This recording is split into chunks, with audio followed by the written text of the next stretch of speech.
स्वागत है आपका हमारे YouTube चैनल पौराणिक हिंदू कथाएं में। मैं हूँ वर्षा और आज आपको मैं सुनाऊंगी एक नई हिंदू कथा, राम हनुमान मिलन। क्योंकि आज रामनवमी का अवसर है तो क्यों ना हम राम जी और हनुमान जी के मिलन की कथा को सुने।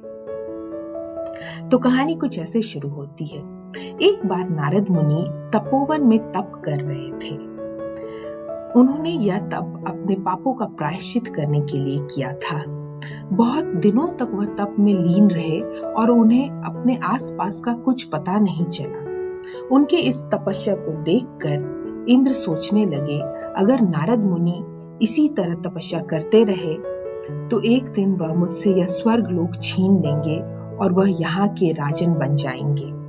ऐसा सोचकर इंद्र को ईर्ष्या होने लगी और उसने तुरंत ही अग्नि और वरुण देव को बुलाया और उन्हें नारद मुनि के तप को भंग करने के लिए भेज दिया।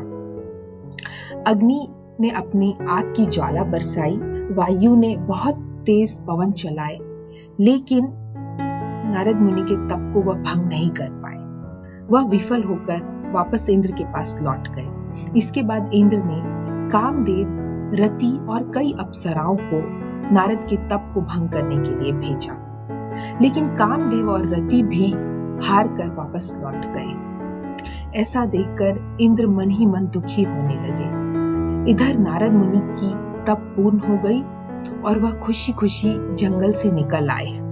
उन्होंने जब यह ज्ञात किया कि अग्नि, वायु और जल उनका कुछ बिगाड़ ना सके और कामदेव और रति को भी उन्होंने हरा दिया है, तो वह बहुत प्रसन्न हुए।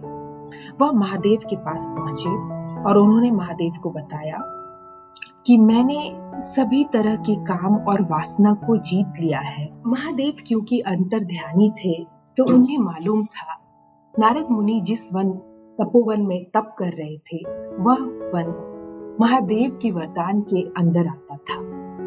उस वन को यह वरदान था कि वहां जो भी ऋषि या मुनि तप करेंगे उनके तप को कोई भंग नहीं कर सकता, चाहे वह अग्नि, वायु, जल, कामदेव या रति ही क्यों ना हो। और इसी कारण नारद मुनि के तप को कोई भंग नहीं कर पाया था। लेकिन नारद मुनि इस बात से अनजान थे। महादेव ने नारद मुनि से कहा, हे नारद मुनि, आप इस बात को कृपया हम दोनों के बीच में ही रखें। आप आगे कहीं इस बात को ना बताएं।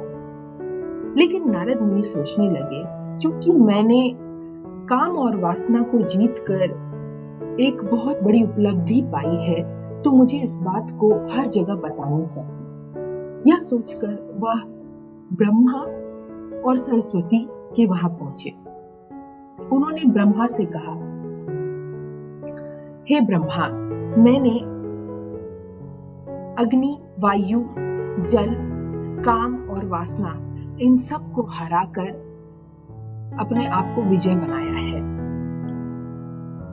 ब्रह्मा और सरस्वती दोनों को यह बात मालूम थी कि तपोवन महादेव के वरदान के अंदर आता है, तो उन्होंने भी नारद मुनि से यही कहा, हे नारद मुनि, आप इस बात को आगे कहीं ना बताएं, आप इसे हम दोनों के बीच में ही रखें। क्योंकि उन्हें यह लग रहा था कि नारद मुनि अपने आप को आगे जाकर लज्जित कर सकते हैं।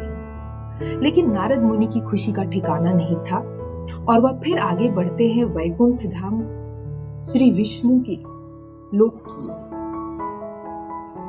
श्री विष्णु के वहां जाते समय नारद मुनि को धरती पर राजा शैल निधि और उनकी पुत्री रेणुका दिखाई देते हैं। वह देखते हैं कि रेणुका बहुत ही खूबसूरत है। वह तुरंत राजा शैल निधि के वहां पहुंचते हैं और उनसे पूछते हैं, हे राजन, यहाँ क्या हो रहा है? राजा कहते हैं, हे नारद मुनि, मैं अपनी पुत्री रेणुका के लिए वर ढूंढ रहा हूँ। क्या आप रेणुका की हथेली की रेखाओं को देखकर बताएंगे कि उसे कैसा वर प्राप्त होगा? नारद मुनि रेणुका को देखकर मोहित हो गए। वह उसकी सुंदरता से आंख नहीं हटा पा रहे थे। उन्होंने तुरंत रेणुका का हाथ अपने हाथ में ले लिया और उसकी रेखाएं पढ़ने लगे। नारद मुनि को पता चलता है कि रेणुका का स्वामी तीनों लोगों का स्वामी होने वाला है। जैसे ही उन्हें इस बात का ज्ञात हुआ, वह सोचने लगे, क्यों ना मैं ही रेणुका का वर बन जाऊं और तीनों लोगों का स्वामी बन जाऊं। ऐसा सोचकर उन्होंने तुरंत राजन को कहा, हे राजन, आपकी पुत्री बहुत ही भाग्यशाली है और उसका पति तीनों लोगों का स्वामी होने वाला है। अब मैं चलता हूँ, मुझे आज्ञा दीजिए। वहां से तुरंत नारद मुनि श्री हरि विष्णु के पास पहुंचे। उन्होंने वैकुंठ धाम पहुंचते ही विष्णु भगवान के आगे हाथ जोड़ लिया और कहा, हे विष्णु भगवान, मुझे आप इस दुनिया का सबसे सुंदर मनुष्य बना दीजिए। ऐसा सुंदर बना दीजिए, ऐसे आभूषण और वस्त्र दे दीजिए कि मुझ पर से किसी स्त्री का ध्यान न हट पाए। उन्होंने कहा, मुझे आप श्री हरि का मुख प्रदान कर दीजिए। विष्णु भगवान ने यह बात सुनते ही नारद मुनि से कहा, हे नारद मुनि, मुझे पता चला है कि आपने अग्नि, वायु, जल, कामदेव, वासना सबको जीत लिया है, फिर आप कैसे रेणुका के ऊपर मोहित हो गए। नारद मुनि कहने लगे, विष्णु भगवान, इन सारी बातों को अभी हटा दीजिए, अभी मैं बस रेणुका से विवाह करना चाहता हूँ। तो विष्णु भगवान ने कहा, ठीक है, मैं आपको हरि का मुख प्रदान करता हूँ। यह कहकर उन्होंने तथास्तु कहा। नारद मुनि बहुत ही खुशी खुशी रेणुका के स्वयंवर समारोह में पहुंचे। सुंदर वस्त्र और आभूषण से लदे नारद मुनि अपनी छाती को चौड़ा करके बहुत प्रसन्न थे। उन्हें यह लगा कि वे सारे पुरुषों में सबसे सुंदर और योग्यवान हैं। इधर रेणुका एक एक करके सभी राजाओं को पार करती हुई नारद मुनि के सामने पहुंची। नारद मुनि को देखते ही वह जोर से हंसने लगी और सारे सभा के लोग भी नारद मुनि का उपहास करने लगे। इसके बाद रेणुका आगे बढ़ती गई। तब नारद मुनि ने देखा कि श्री हरि विष्णु भी उस सभा में आए हुए थे। रेणुका विष्णु भगवान के आगे पहुंचती है और उनके गले में वह वरमाला डाल देती है। यह देखकर नारद मुनि बहुत क्रोधित होते हैं, साथ ही दुखी भी होते हैं। वह तुरंत विष्णु भगवान के आगे पहुंचकर कहने लगते हैं, हे विष्णु, यह आपने क्या किया? आपने मेरे साथ छल कर दिया। आपको तो यह ज्ञात था कि मैं रेणुका से विवाह करना चाहता हूँ, फिर आपको रेणुका ने क्यों चुन लिया?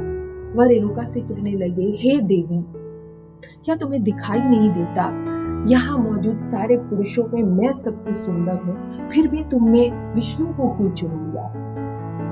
तब विष्णु भगवान के दरबारी जय और विजय, जो कि उनके द्वारपाल थे, वह तुरंत नारद मुनि से कहते हैं, हे नारद मुनि, विष्णु भगवान के ऊपर उंगली उठाने से पहले क्या आपने अपना चेहरा एक बार भी दर्पण में देखा है?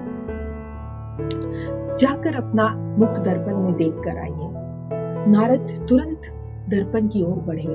दर्पण में जब उन्होंने अपना चेहरा देखा, उनका चेहरा वानर के लाल मुख के समान हो गया है। वह बहुत दुखी हुए और क्रोधित होकर विष्णु भगवान को कहने लगे, हे विष्णु, मैंने आपसे हरि का मुख मांगा था, यह आपने मुझे क्या दे दिया? मैं आपको श्राप देता हूँ। आज जिस प्रकार आपने मुझसे मेरी होने वाली पत्नी को छीन लिया है, आगे चलकर आपसे भी कोई आपकी पत्नी को छीन लेगा। और यह दो द्वारपाल जो आज आपकी इतनी सेवा कर रहे हैं, जय और विजय, ये दोनों आगे चलकर रावण और कुंभकर्ण बनेंगे। इनके साथ आपको युद्ध करना पड़ेगा। तब श्री हरि विष्णु ने बताया, हे नारद मुनि, आपने मुझसे हरि का मुख मांगा था। हरि के संस्कृत में दो अर्थ होते हैं। पहला होता है विष्णु, मैं स्वयं, और दूसरा होता है वानर। तो मैंने आपको वानर मुख प्रदान कर दिया। नारद मुनि को जब अपनी गलती का एहसास हुआ तो उन्होंने तुरंत विष्णु भगवान से माफी मांगी और वह उनसे कहने लगे, हे विष्णु, मुझे क्षमा कर दीजिए।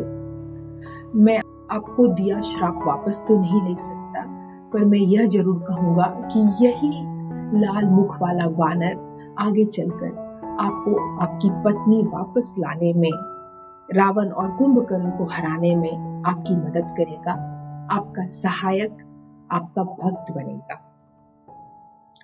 जब आगे त्रेता युग में भगवान विष्णु ने राम का अवतार लिया, तब जय और विजय उनके द्वारपालों ने रावण और कुंभकर्ण का रूप लिया, और वहीं लाल मुख वाले वानर श्री हनुमान ने भी अवतार लिया। तो ऐसे श्री राम और हनुमान का मिलन हुआ। आशा करती हूँ दोस्तों आपको हमारी कहानी पसंद आई होगी। अगर आपको हमारी कहानी अच्छी लगी तो कृपया हमारे चैनल को सब्सक्राइब करें, लाइक करें और शेयर करें, और अपने कमेंट्स भी हमारे साथ साझा करें। आप बताएं कि आपको कैसी कहानियां सुननी पसंद है। हम आपसे अब विदा लेते हैं। धन्यवाद।